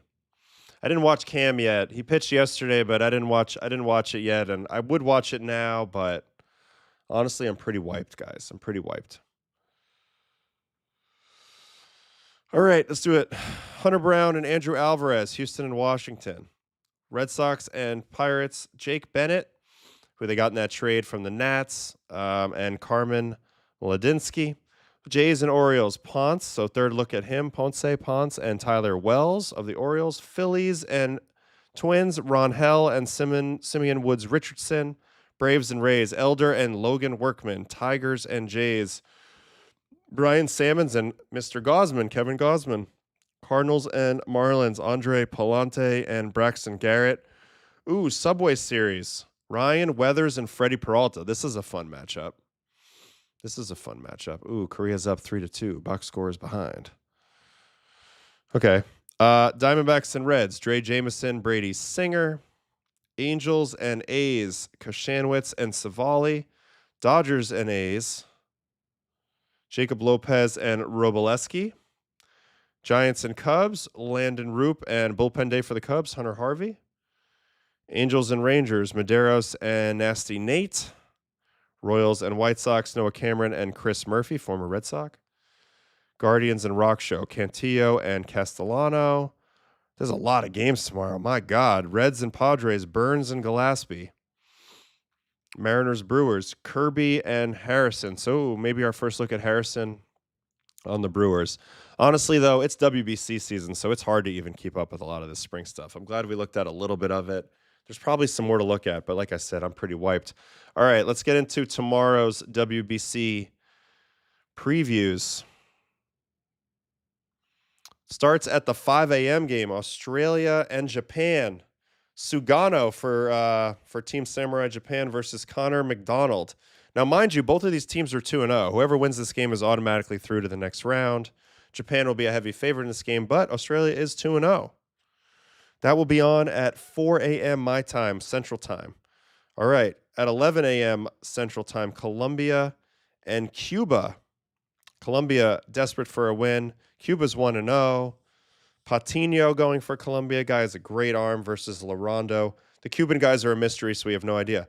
Netherlands and DR. Netherlands barely eked out that win on the Aussie 3-1 walk-off. Dominican sitting pretty. Both teams want this game. Arij Franzen and Luis Severino for the DR. DR, obviously, they probably had a tremendous, very rich Dominican off day in Miami today. Ain't no telling what they did. There's probably some yachts involved. But either way, they had a nice time, and they're going to look to continue their mashing. All right, in our game tomorrow, Great Britain and Italy. Dylan DeLucia, I mentioned, he's starting for us. No idea about Great Britain yet. They are 0-2. Maybe Ottavino pitches, maybe he doesn't. We will see. 6 p.m. Central, Nicaragua and Israel. Double TBDs. Nicaragua 0-2 in heartbreaking fashion. Israel 0-1. Going to be a tough task for either of them to get back in this one with Venezuela and Dominican in that pool. Panama and Canada. Jamison Tyone, my guy, starting tomorrow. For Canada, looking to put Panama to bed. Panama's played 2 good games, and they haven't won either of them. Canada looking to put them to bed. Panama looking to, get back in this thing. A win versus Canada will go a long way. And then the nightcap tomorrow, as USA has tomorrow off, is Brazil and Mexico. Taiwan Walker looking to put Mexico further into the driver's seat here and to our big game, potentially at the end versus us with Italy, and Eric Pardinho going for Brazil. Brazil's just a little undermanned, so I imagine Mexico will roll them, but you don't know. You never know. You never know until you know. And that is all of our games. Not as an exciting day tomorrow of matchups. I would say Panama, Canada, Netherlands, Dominican. Obviously, I'll be at the Italian game, so please tune in on that. Hopefully I pitch. But that's it. That's our show for tonight. Thanks for hanging with me. Thanks for putting up with the extra hour delay. We still got about 2 hours in. Tomorrow will be WBC Day 4. And that's it. We'll do Baseball After Dark again tomorrow night, probably 8 or 9 o'clock Central. So I will put the upcoming up. We'll make a thumb, and I'll see you guys again tomorrow night. You guys are the best. Thanks for hanging with me once again, and keep enjoying this tournament. This is great. Tell your friends about the stream. It's great when we have a lot of guys, a lot of people in the chat, guys and girls and everything alike. Makes it a lot more enjoyable for me. So thank you guys so much. And yes, this is the goal, Cobra. Hold them to 0. Give them a little 3 up, 3 down, and go have a beer in the clubhouse. You know what I'm saying? All right, guys. Have a great night. I will see you guys tomorrow. Don't forget to like and subscribe. And, another Baseball After Dark tomorrow. So have a good one. Adios, everybody.